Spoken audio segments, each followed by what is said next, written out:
Today we're working on a 1969 Evinrude 18 horsepower. We're having trouble with the recoil starter. When you pull the rope, it's actually locking up against something and causing it to jam. To remove the pull starter, it's actually only 3 bolts on the top here. They're all 3/8 inch, and once you take these out, this whole cover will just lift right off of here.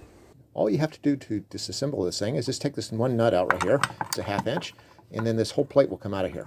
When you actually look on the back side of this rope plate,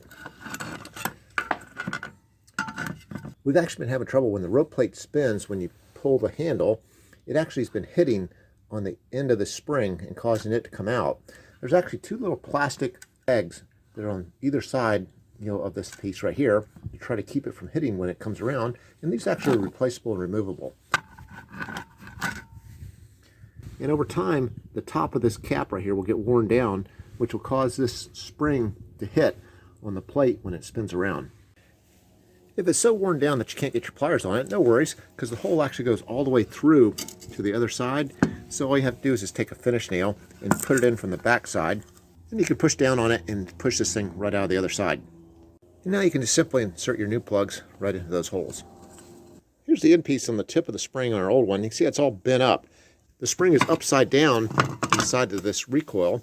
It's only the one on this side that falls down because gravity will bring this one down, whereas in the other side of this piece, peg right here on this side, actually gravity will push it down into place. And when it drops down, it hits right here on the top of this part that has the rope attached to it, and it causes it to bend the end of the spring. At this point, it's also bent this little peg that the spring goes over. We've actually put a new spring in it, and we're beginning to have the same problem. So what we're going to do is we're going to install a washer and a bolt right through this. We're going to drill a hole right through the top of it, and we're going to install a small washer right over the edge of the spring so that it holds it down in place. We actually ended up drilling 2 holes. The first one was actually a mistake, because when you see the 2 holes, we don't want to have the washer installed where it's going to be over the top of the spring, so that when it moves in and out, it might get caught on the edge. Instead, we want to have it over there closer to that thing so that it no longer impedes this spring here. Taking the stainless steel washer we're planning to use, we've put it in our vise, and you can see with our stainless steel screw that we're going to use, it sticks up a little above the surface of the washer. So we're going to take our drill and we're going to drill this out a little bit so we can countersink it down to where the top of the screw head will be totally flush with the top of the washer. Okay, I've selected a 1/2 inch drill bit. We're going to go ahead and do a little shaping to countersink this down a bit lower. We're going to go ahead and shape down a little bit of the edges of the screw so it kind of gives the top of the screw a little bit of a rounded effect. Chuck the screw up that we're going to use in the end of our drill, and we're actually going to use our tabletop sander.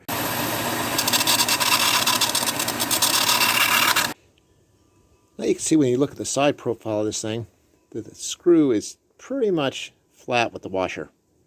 We're going to go back and we're going to re-countersink this hole right here so that the countersink on the screw will actually suck down right into that hole. We use a 3/8 inch drill bit, and now you can see how the edge of this hole now has a nice flare to it. As this thing begins to suck down here, and it's actually going just on the tip of the spring to hold it down, it still rocks back and forth because the spring is a little higher than the flat part of this surface right here. So we're going to take the spring back out, and we're going to grind the edge of it down just a little bit, so that way when we suck this washer down, it's going to put it down right nice and flat. Hey, we'll be back in a little over 60 seconds, and we're going to pause real quick to see if you need any eternal repair. You might say, eternal repair? What's that? Well, hey, consider your whole life. In all your life, have you ever told a lie before? I have, and I'm sure you have too. We all have. Also consider, have you ever stolen something, even no matter how small it was? I'm sure you have, and I have too. The whole point of where I'm going with this is those 2 rules, lying and stealing, those are 2 of the 10 commandments in the Bible, which define what sin is. So if you've broken even one of those rules, no matter how small it was, that means you've sinned, and we all have.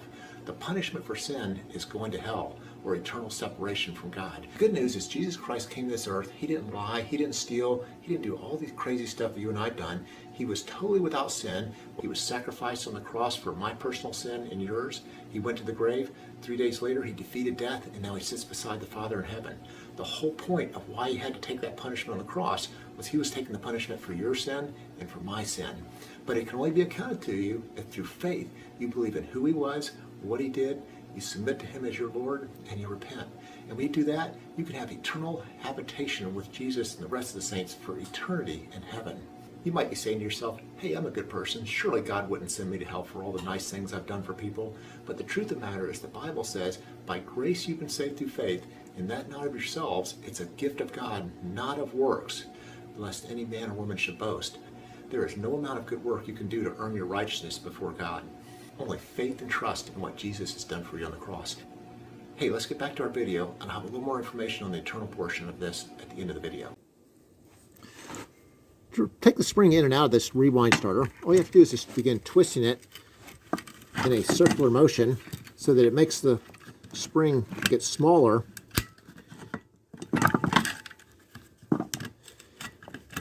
And you can actually just lift it right out of your rewind starter, just like this.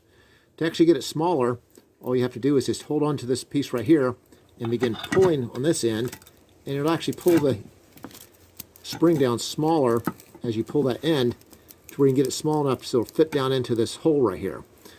And actually push the end down on top of that peg and then drop the whole spring down inside this recessed part of the rewind starter. Just like that. And in one motion, just like that. And as you release it, it'll spin back out to the same size as the recessed part right here.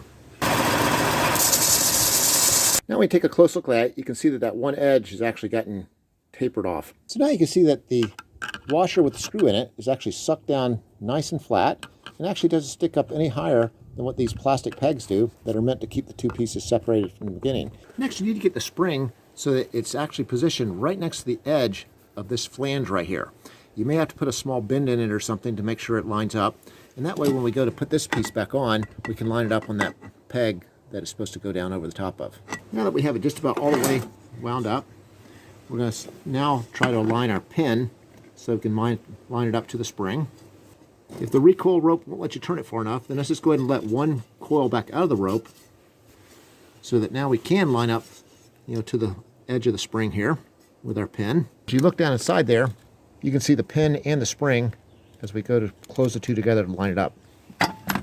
If you're not sure you got the peg to line up with the spring, just simply test it by pulling it a little bit and see if it pulls back. Now you may end up with too much rope left hanging out of this thing, so all we need to do is actually just go ahead and break the rope, go around one revolution around the outside of this before we clamp it all back together. So what I'll do is I'll just go ahead and pull all the rope back out of here, like that. Hold on to your rope right here and just spin this thing one more time around.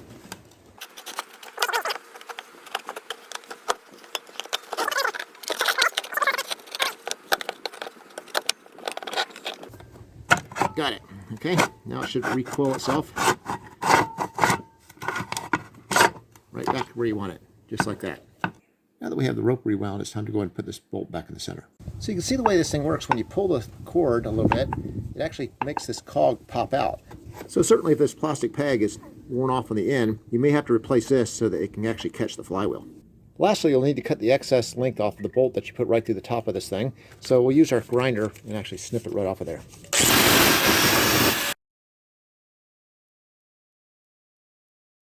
I was a little concerned if that bolt was actually going to touch the top of this cowling and possibly wear a hole in it. So what I did was actually put a piece of 1/4-inch plywood, and I put the cowling back on with the board on top of that bolt that we put on top of this thing. We were still able to put the hood on, so we have at least that much clearance right there above this bolt.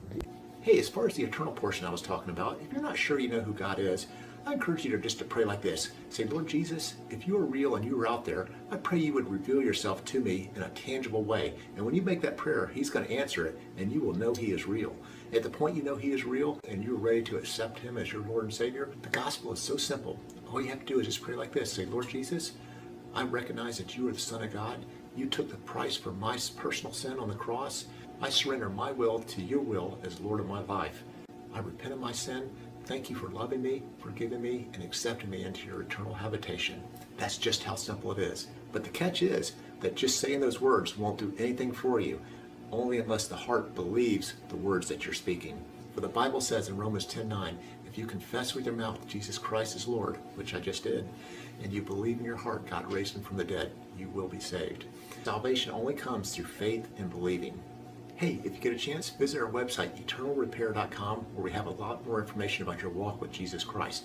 That's eternalrepair.com. Thanks for watching.